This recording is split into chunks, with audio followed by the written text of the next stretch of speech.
अब इसके पश्चात प्रमुख कार्य होता है मतदान दल का।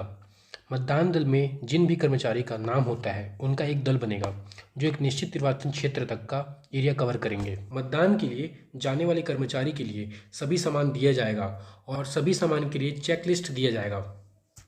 सामान में जैसे कि वीवीपैट, खड्डा, मतपत्र, वोटर लिस्ट, पेन, स्याही, लिफाफा, सब चीज़ उनको दिया जाएगा और उसकी एक लिस्ट होगी, चेक लिस्ट होगी, वो दिया जाएगा।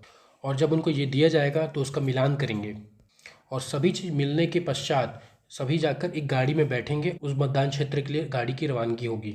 बेसिकली ये काम मतदान वाले दिन के एक दिन पहले होता है और मतदान के एक दिन पहले मतदान केंद्र में पहुंचेंगे, वहां खाना पीना करके सो जाएंगे।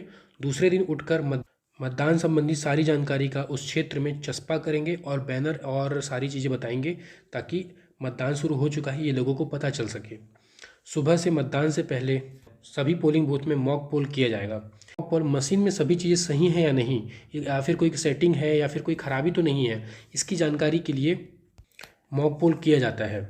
सभी चीज़ों को कनेक्ट करके मशीन चालू किया जाता है। फिर मतदान दल हर पार्टी के एजेंट को मतदान कक्ष में बुलाते हैं और वोट डालने को कहते हैं। लगभग 20 वोट डालने को कहेंगे और ये जो एजेंट होते हैं वो अपनी पार्टी से एक आदेश लेकर आते हैं जिसे पीठासीन को दिखाते हैं और पीठासीन इनके लिए एक आईडी जनरेट करता है और उनको आदेश देता है कि आप एक इस फलाने पार्टी से हैं और आप वोट कर सकते हैं। फिर ये पूरे 20 वोट डालने को बोलते हैं और 20 वोट जो डलते हैं उनका रियल टाइम काउंट किया जाता है। फिर उस 20 वोट की गणना की जाती है और रिजल्ट का मिलान किया जाता है। जो भी रिजल्ट निकलता है उसको इकट्ठा कर पीठासीन अधिकारी के समक्ष हस्ताक्षर के लिए ले जाया जाता है।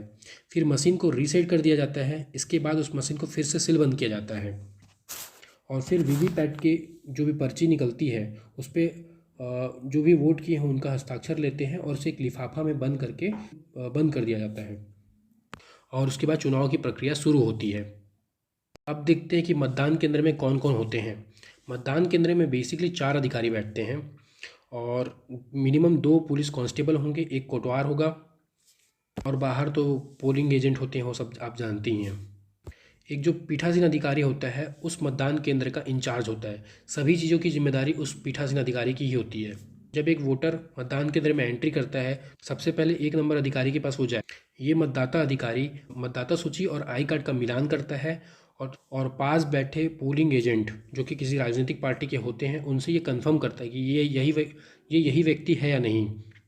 अगर उसे कोई आपत्ति नहीं है तो फिर इसे आगे जाने पड़ता है।